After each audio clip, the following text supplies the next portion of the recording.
এই দেখো, এটা হচ্ছে কি পরোটা। কি পরোটা বলো তো? এটা হচ্ছে গিয়ে ওই যে ওলকপি আছে না, ওলকপিটাকে একদম গ্রেট করে ভেজে সেটা দিয়ে পরোটা, সঙ্গে কিন্তু দেখো কত সুন্দর এই যে আলুর দম। আমি তো দোকানে রয়েছি, ওই জন্য একটু আওয়াজ হচ্ছে বাইরের, সামনে আমাদের রাস্তার পাশে দোকান। এবারে একটু খিদে পাচ্ছিল, বিকেলবেলা একটু খেতেও ইচ্ছে করছিল। কে বানিয়ে দেবে বলো এত ঝামেলার জিনিস? কেউ বানিয়ে দেবে? কিন্তু আমার কাছে এমন একজন আছে, মানে কি বলবো, আমি যা খেতে চাবো, যখন খেতে চাবো তখন তাই বানিয়ে দেবে। সে কিন্তু আমার নিজের কেউ না, কিন্তু আমাকে বানিয়ে দেবে, কোনো সময় না করবে না।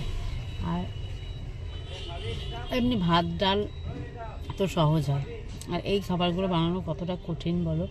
মানে সময় সাপেক্ষ ব্যাপার, পরোটা করা, তার সাথে তরকারি করে খাওয়াবে। এই বিকেলবেলা বললাম, খুশি খুশি মনে বানিয়ে দিল, কোনো দিনও না করে না। এত সুন্দর করে আমি যখন যা বলি তখন তাই খাওয়ায়। তাই জন্য আমার